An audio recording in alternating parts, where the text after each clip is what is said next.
جب سے یعنی کہ ہم نے دیکھا ہے اس معاملے کو، تو یہ قبلہ اول کی آزادی کا ہی نعرہ اور یہی بینر رہا۔ اس بار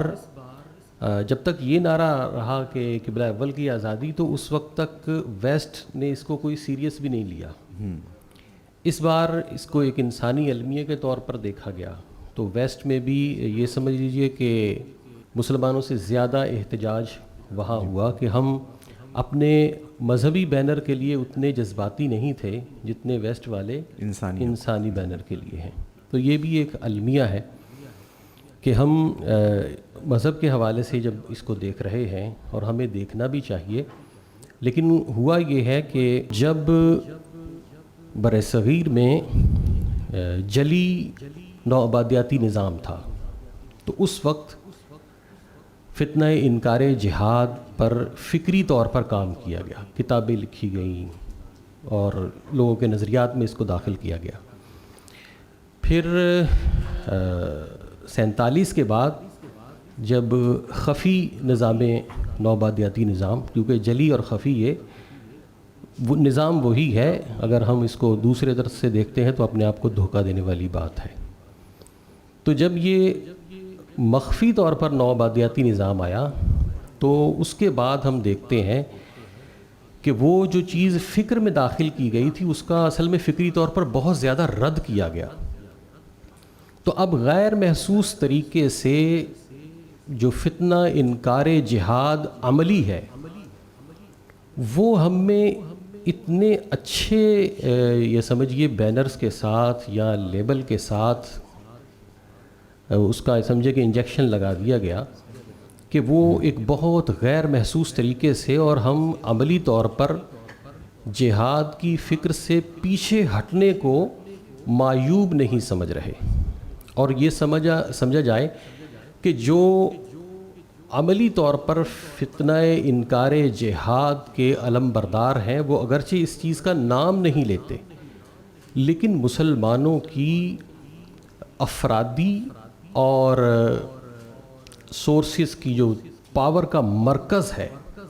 وہ آپ دیکھیے کہ آپ کو وہی پارٹیز ملیں گی کہ جو عملاً جہاد کا انکار کر چکی ہیں۔ یعنی وہ آپ لفظاً پوچھیں گے تو وہ انکار نہیں کریں گے، لیکن عملاً جو ہے وہ جہاد پر بات کرنا، جہاد کی ترغیب دینا، جہاد کے لیے راغب کرنا، تو یہ سارے کا سارا کبھی کہیں تصوف کا نام لگا کر، کہیں غیر سیاسی کا نام لگا کر، یہ اس طرح سے ہمارے معاشرے میں یہ آ گیا، اور ہر طریقے سے ہم نے اس نظریے کو عملاً سپورٹ کیا۔ ہم نے جہاد کو، ویسٹ نے کہا کہ یہ فساد ہے، تو ہم نے بھی مان لیا عملاً، اور انہی کی دعوت پر لبیک کہا کہ جنہوں نے اس جہاد کا عملاً انکار کر دیا، اور نتیجتاً ہماری ریڈ لائن مسلمان کا خون نہیں رہا، نتیجتاً ہماری ریڈ لائن بیت المقدس نہیں رہا، اور اس کا نتیجہ کہاں تک پہنچے گا کہ ہماری ریڈ لائن حرمین شریفین بھی نہ رہیں۔ کیوں کہ ہماری رگوں میں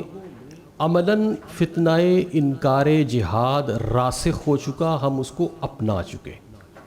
یہ موجودہ بے حسی جو ہے، اس کی بنیاد یہی ہے،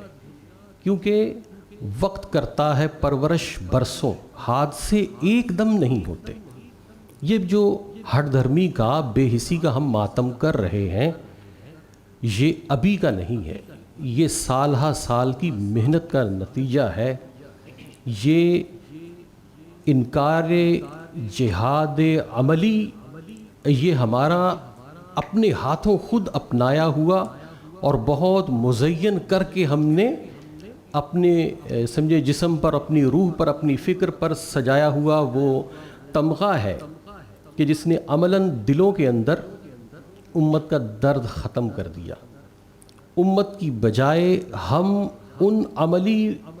جو جہاد کے تارکین ہیں اور منکرین ہیں، ہم نے اپنا تن، من، دھن، اپنی فکر، اپنا شعور ان کے ہاں گروی رکھ دیا، اور گروی رکھنے کے بعد ہم اس چیز پر مطمئن ہو گئے کہ ہم نے اپنے ایمان کو محفوظ ہاتھوں میں دے دیا۔ یہ وہ المیہ ہے کہ جس نے یہ سمجھ لیجئے کہ جو آواز بلند کرنے والے حلق تھے وہ حلق خشک اور گنگ کر دیے، اور وہ لوگ کہ جن کے ہاتھوں میں ہتھیار تھا ہم ان سے بھی ریکویسٹ کرنے سے گئے۔ تو یہ وہ ساری چیزیں ہیں کہ جو ہمیں دیکھنی چاہیے، لیکن یہ ہے کہ ہم نے اپنی فکر پر فتنہ انکار جہاد کی اتنی دبیز طے چڑھا دی ہے کہ اگر ہم اس کو کھرچنے پہ آئیں گے تو شاید ہمارے فکر کی کھال بھی اترے جو ہمیں تکلیف دے گی اور ہم اس کو گوارا نہیں کر پائیں گے۔